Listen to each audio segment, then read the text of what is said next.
I never wanted to be a lawyer. Sounds wild, right?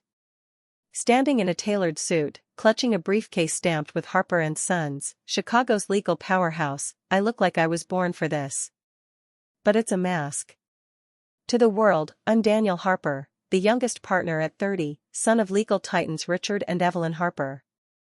In court, I'm razor-sharp, closing million-dollar cases. But when the city sleeps, I'm Elias Stone, a jazz saxophonist whose soulful melodies light up Chicago's underground clubs. My music's starting to turn heads, but no one, not my parents, not my colleagues, knows Daniel Harper and Elias Stone are the same guy.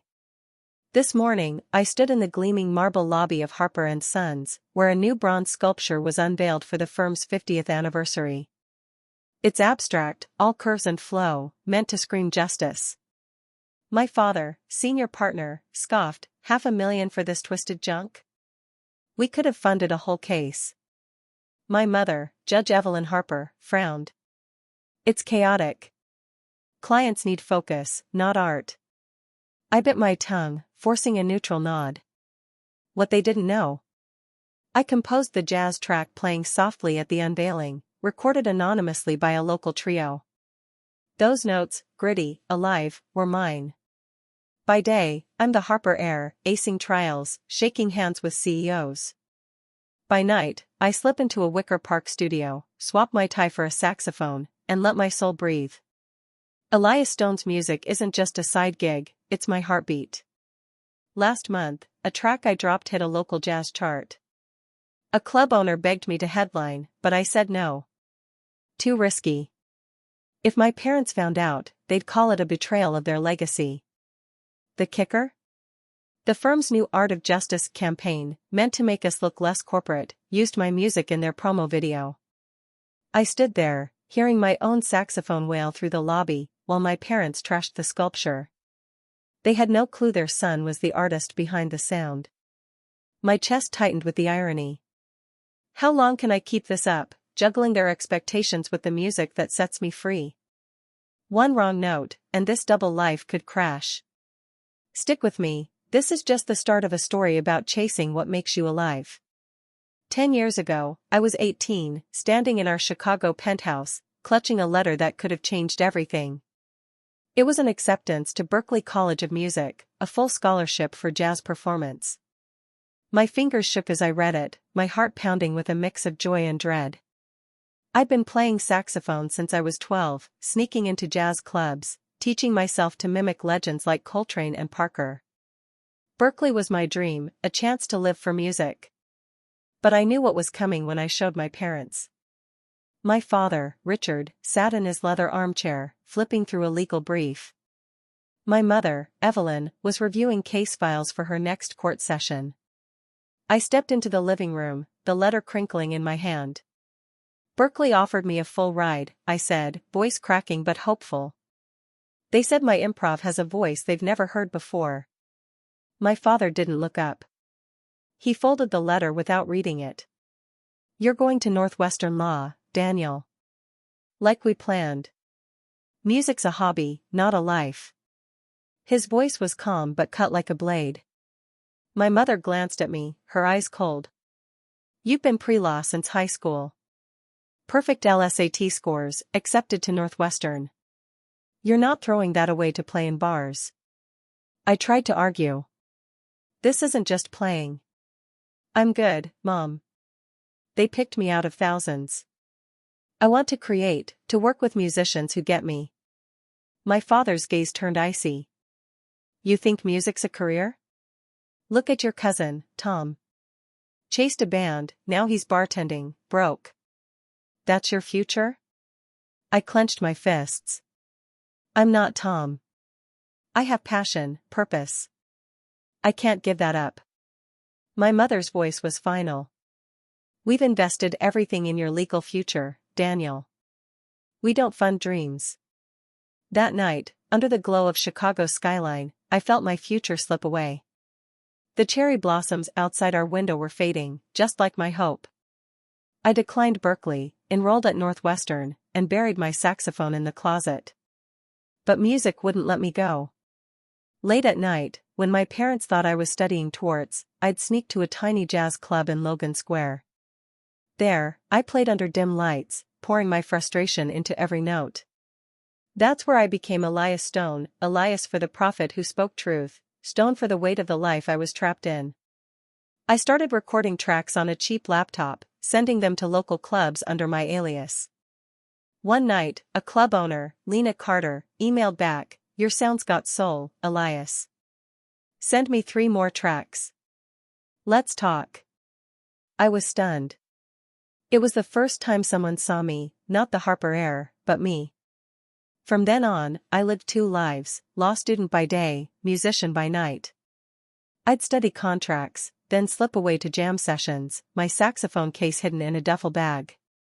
Every note I played felt like a rebellion, a piece of myself I refused to let die. But the fear of my parents finding out kept me silent. How long could I hide the music that made me feel alive? Keep watching, this secret's about to get louder. By day, I was Daniel Harper, the golden boy of Harper and Sons, drafting contracts, charming clients, and winning cases that made headlines. My schedule was brutal: court at 8 a.m., depositions till dusk, then late-night case reviews. But when Chicago's lights dimmed, I'd ditch my suit for a leather jacket, grab my saxophone, and head to my Wicker Park studio. There, as Elias Stone, I'd play until my fingers ached, each note a release from the suffocating weight of my law life. Music wasn't just escape, it was where I felt whole. Law shaped my music in ways I didn't expect. The precision I honed in court, every word measured, every argument structured, bled into my jazz. My improvisations weren't just wild, they were calculated, like a legal brief set to a beat. Critics started calling Elias Stone's sound a courtroom of emotion, disciplined yet free. I'd read those reviews during lunch breaks, hiding my phone from colleagues, my heart racing with pride and fear. What if someone connected the dots? The double life was exhausting. I'd finish a 16-hour day at the firm, then drive to a club, play a set, and crash on a studio couch, only to wake up for a 7 a.m. meeting. Coffee and adrenaline kept me going, but music kept me alive. One night, after a grueling trial, I recorded a track called Midnight Verdict. It was raw, all soaring highs and heavy lows, like a jury's deliberation. I sent it to Lena, my club contact. A week later, she called me during a client meeting. I stepped into the hall, pretending it was a case call. "Elias, that track's a hit. A local station wants to air it. You're blowing up." I froze. Blowing up meant exposure, and exposure meant risk. That track earned $10,000 in its first month. I didn't touch the money, it went into a secret account, proof my music wasn't a pipe dream. I used some to fund a youth music program in Chicago's South Side, anonymously. My parents, who sat on the firm's charity board, praised the donation without knowing it came from me. The irony burned. They saw Daniel the lawyer, not Elias the musician pouring his soul into the city. Every gig, every track, pushed me closer to the edge. I'd switch shifts to play late-night sets, dodging questions from colleagues. "You look tired, Dan," they'd say. I'd shrug, blaming casework. But the truth? I was living for the moments when I could hold my sax, feel the crowd's energy, and let every suppressed emotion spill out. One night, Lena booked me for a jazz festival. "Elias, this could put you on the map," she said. I wanted to say yes, but the fear of my parents' disapproval stopped me. What if they saw me on stage? Would they disown me for choosing music over their legacy? The tension was tearing me apart, but the music kept pulling me back. Stay tuned, things are about to get messy. Elias Stone was no longer a whisper in Chicago's jazz scene, he was a name. My tracks were streaming on local radio, and clubs were begging for live sets. Lena, my mentor, kept pushing. "You're not just good, Elias. You're redefining jazz for this city." But with every step forward, the risk of exposure grew. I'd sneak out of the firm early, claiming client meetings, to play gigs in smoky clubs. My colleagues started noticing my absences. "You're always rushing off," Dan, one said, half joking. I laughed it off, but my stomach churned. The two worlds were inching closer, and I wasn't ready for them to collide. Then it happened. Harper & Sons launched a high-profile community outreach program, partnering with a local arts council. They commissioned a jazz piece for their gala, and Lena, unaware of my double life, submitted one of my tracks, City Pulse. It was a haunting melody, all sharp notes and soft pauses, inspired by late-night drives through Chicago streets. The firm loved it. They played it at the gala, where I stood in my suit, shaking hands, while my music filled the room. My father clapped, oblivious, saying, "This Elias Stone guy's got talent. Too bad he's not a lawyer." My mother nodded. "It's soulful, but we should have spent the budget on legal aid." I smiled tightly, my heart pounding. They were praising me without knowing it. That night, I donated the $20,000 from City Pulse to a music therapy program for at-risk youth, one my parents' firm supported. They called the anonymous donor a hero at a board meeting. I sat there, silent, feeling both proud and trapped. My music was changing lives, but I couldn't claim it. The secret was suffocating me. Lena called the next day, buzzing with excitement. "Your track's getting national attention, Elias. A jazz festival in New Orleans wants you to perform, prime slot." My breath caught. New Orleans was huge, but it meant stepping into the spotlight. If I said yes, someone might recognize me. If I said no, I'd be burying my soul again. The collision came sooner than I expected. At the firm's next event, a client pointed at me, squinting. "You look like that sax player I saw at Blue Note last week." "Elias something?" My heart stopped. I laughed, brushing it off as a coincidence, but my father overheard, his eyes narrowing. "You're not moonlighting, are you, Daniel?" he asked, half serious. I shook my head, but the seed was planted. I could feel the walls closing in. Lena kept pushing for the festival, and the firm kept playing my music, unaware it was mine. Every day, I walked a tighter rope. Could I keep this up, or was my secret about to unravel? "Don't look away, this is where it gets intense." The rope snapped last week. Lena called at midnight, her voice a mix of thrill and panic. "Elias, the New Orleans Jazz Fest organizers are pushing hard. They want you at their opening night, and they're asking for a bio. The Chicago Tribune's sniffing around too, someone saw you at a gig and linked you to Harper & Sons." My heart sank. I'd been so careful, switching shifts, avoiding cameras, using a fake name. But the jazz world was small, and Chicago's legal world was smaller. Someone had noticed me slipping between lives. I sat on a park bench outside the firm, the September wind rattling the trees. My phone buzzed with Lena's texts, "You can't hide forever, Elias. This is your shot." Part of me wanted to step on that stage, saxophone in hand, and let the world hear me. But the other part, the one that still heard my father's voice calling music a hobby, screamed to stay hidden. If my parents found out, would they see me as a failure? I'd built a secret account with $200,000 from my music, enough to fund community programs, but to them, it'd be proof I'd betrayed their legacy. Then came the bombshell. The firm's gala was approaching, and they'd chosen City Pulse as the centerpiece for their Art of Justice exhibit. They wanted Elias Stone to perform live. Lena, thinking it was a golden opportunity, had already confirmed. "It's at your own firm, Elias. You can't say no," she said. I nearly dropped the phone. Performing as Elias at Harper & Sons meant standing in front of my parents, colleagues, and clients. The mask would come off, whether I was ready or not. I had 3 days to decide. I paced my studio, saxophone silent, staring at a photo of me at 18, holding my first sax. Back then, I'd promised myself I'd never let music die. Now, I was at a crossroads, keep hiding or step into the light. I called Lena. "Book the gig," I said, my voice shaking. "But I'm doing it my way." She paused, then laughed.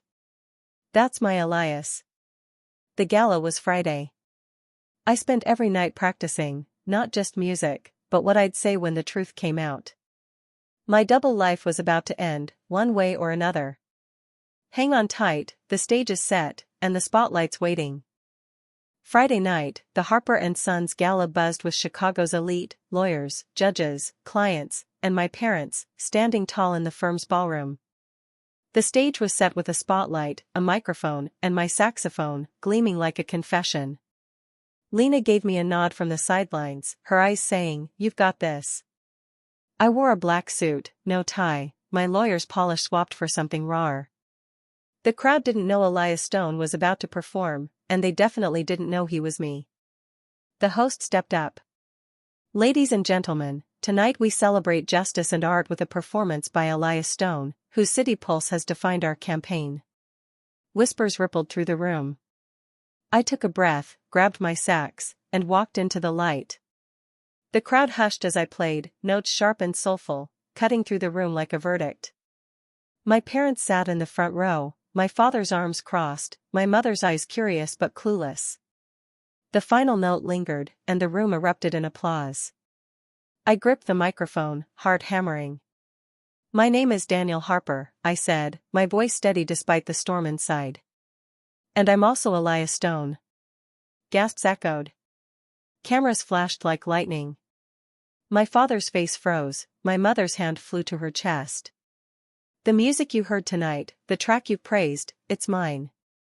I've been living two lives, lawyer by day, musician by night. I used my earnings to fund your youth programs, Dad, Mom. That $200,000 for the music therapy initiative?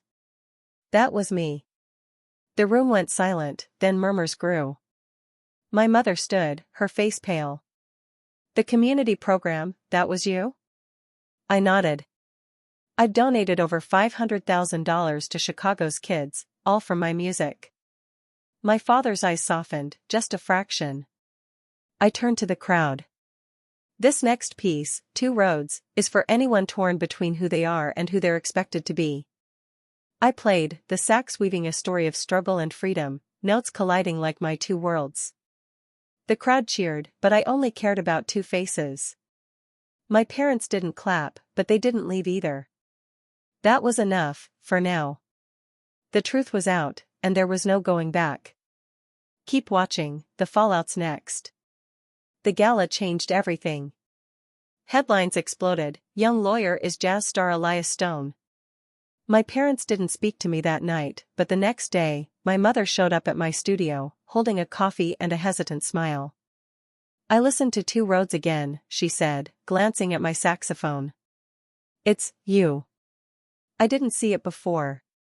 She paused, then added, "I signed up for a jazz appreciation class." I laughed, not because it was funny, but because it was a start. My father was slower. At the firm, he avoided me, but one morning, he stopped by my office. "You used your music to fund our programs," he said, his voice low.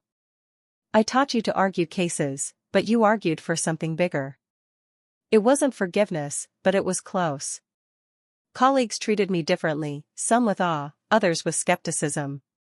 But I was used to navigating both worlds. The firm kept City Pulse in their lobby, adding a plaque, composed by Daniel Harper, Elias Stone, "Where Justice Meets Soul." I started teaching music workshops for the firm's community programs, showing kids how to express pain and hope through sound. One boy, 10, played a melody so raw it brought tears to my eyes. "This is my heart," he said. That's when I knew music wasn't just mine, it was a bridge. My life isn't perfect. I still argue cases, still play gigs, but now I do both openly. My parents visit my shows, sometimes clapping, sometimes just listening. It's enough. I'm no longer hiding. The firm launched an Art of Justice series, with me as curator, blending law and creativity. Every time I walk past that plaque, I feel free, not just to be a lawyer or a musician, but to be me. The weight's gone, and I'm finally whole. I used to think success meant wearing the suit, winning the case, being the son my parents wanted. But standing here, saxophone in one hand, briefcase in the other, I know better. Success is living your truth, even when it scares you. I was Daniel Harper, the lawyer, and Elias Stone, the musician, but now I'm just me, whole, free, alive. If I can step into that spotlight, so can you. What's the passion you're hiding? The dream you're afraid to chase? Don't wait for permission, play your own note. Share your story in the comments. What's the one thing you'd do if fear didn't hold you back? Hit that subscribe button for more stories of courage, heart, and breaking free. Let's keep inspiring each other to live loud and true.